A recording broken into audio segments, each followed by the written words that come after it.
Fala pessoal, professor Matheus aqui. Vamos fazer rapidinho aí uma visualização dos métodos de separação. Vou procurar explicar para vocês de maneira bem sucinta como que nós podemos utilizar esses métodos para separar algumas misturas que são heterogêneas e misturas que são homogêneas. No caso aqui, a gente vai começar com duas perguntas que vão nortear aí os nossos estudos, que é a primeira pergunta, né? Imaginando uma situação onde nós estamos com escassez de água potável, nós teríamos a opção de tratar a água do mar para tomar essa água que sobrasse. Mas será que é possível a gente separar o sal que tem na água do mar e tirar toda a água dela para a gente poder aí depois tratar novamente e realmente tomar ela, beber ela? Bom, a gente vai conversar sobre isso e ver quais são as possibilidades. Quase que eu derrubei minha caneta aqui. Outra pergunta que é interessante é quais são os processos de separação no tratamento da água? Vocês têm acesso aí no Conexão Digital a um texto e um questionário pequenininho que eu passei sobre o tratamento da água. E aí vocês vão ver que nós vamos falar sobre alguns dos pontos sobre esse tratamento, tá?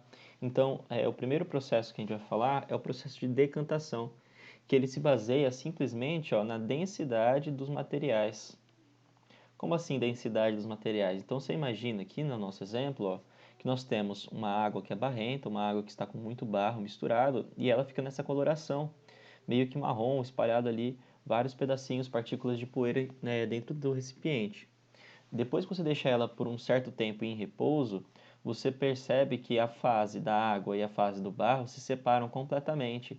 E aí, se você simplesmente verter, né, tentar separar a água manualmente, colocar água num outro copo, você vai perceber que você consegue separar a água do barro. Isso aqui aconteceu por quê?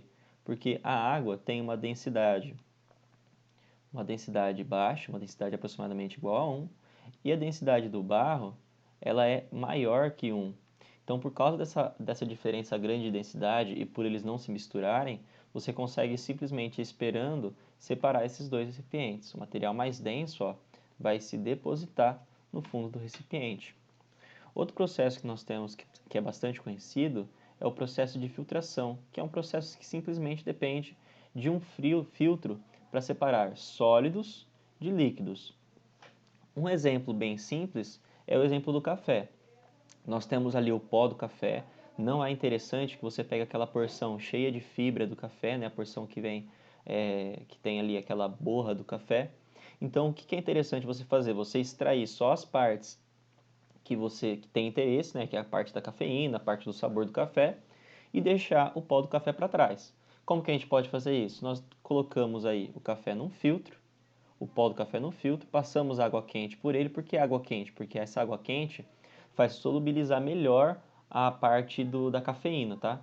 Então isso aqui é uma outra coisa já.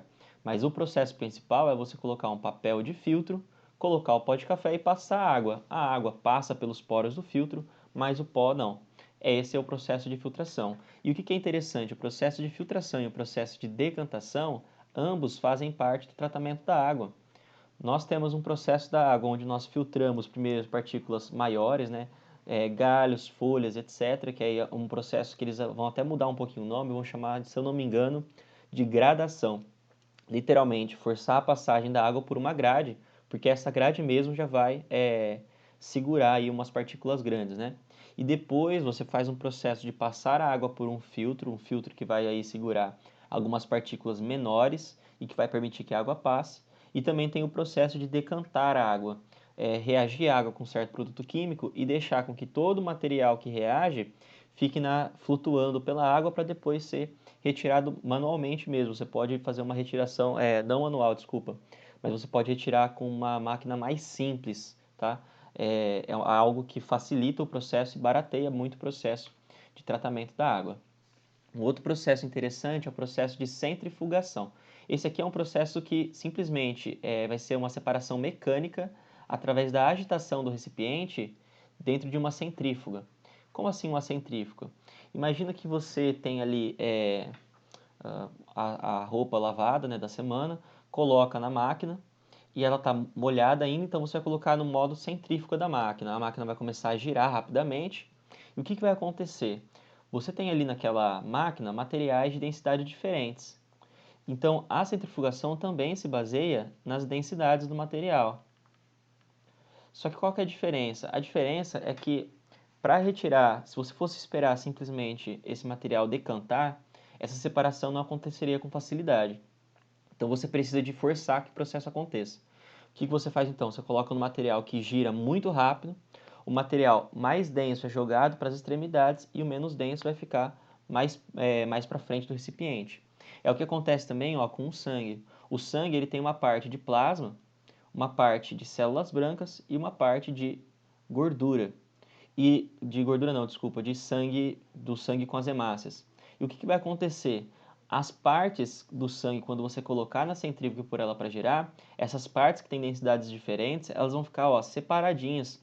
Por quê? Porque como eles têm densidades diferentes, o mais denso vai para baixo, o menos denso sobe, e aí você tem a separação correta já do seu material. Outro ponto interessante, outro tipo de separação que nós precisamos falar também é a destilação simples. E essa aqui é a principal forma de se separar a água do mar da água potável, né, da água doce ali.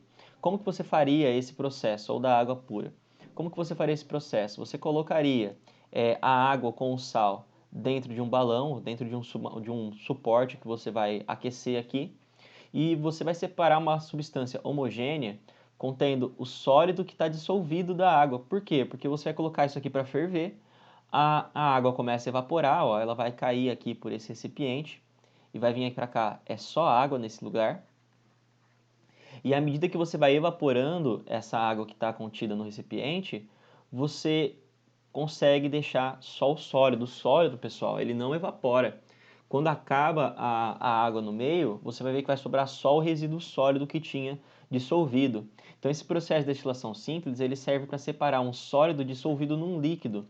Isso é muito interessante porque isso permite que nós utilizemos aí a água, uma água que antes não é potável, por quê? Porque a água do mar, se você toma ela, ela tem grandes quantidades de sal, ela provoca, na verdade, uma desidratação do seu sistema.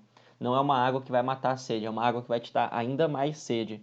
Sem contar que ela tem também aí vários contaminantes como micro-organismos, etc. Então, o primeiro passo para limpar a água do mar é você provocar a destilação simples dela, separar a parte líquida da parte sólida e só aí você vai poder fazer o tratamento dela realmente para poder limpar os micro-organismos, etc. E aí sim beber a água. Mas é uma informação importante, né? Eu não sei como que a vida de alguém pode parar numa situação onde você está perdido no mar, mas se você um dia passar por essa situação, você precisa tentar criar um sistema onde essa água do mar evapora e ela é condensada em alguma superfície para poder tomar ela finalmente. E para a gente finalizar, nós temos a destilação fracionada. A destilação fracionada, a diferença dela para a destilação simples é que agora a gente não vai trabalhar mais com sólidos, nós vamos trabalhar principalmente com líquidos com diferentes pontos de ebulição. O princípio é o mesmo. Ó. Eu vou ter, por exemplo, aqui, né, no caso, o petróleo. O petróleo ele vai ser aquecido a uma alta temperatura, 400 graus Celsius mais ou menos. Tudo que não for, que não entrar em ebulição a 400 graus Celsius vai descer aqui por esse duto, ó, vai virar parafina, asfalto, etc. À medida que ela vai subindo, como ela está aqui muito perto da caldeira, ela está a 400 graus Celsius. À medida que os vapores que estão entrando em ebulição vão subindo, eles vão chegando a temperaturas mais baixas. 370, 300 graus Celsius, 200 graus Celsius, 150 graus Celsius. E o que vai acontecendo à medida que isso vai acontecendo?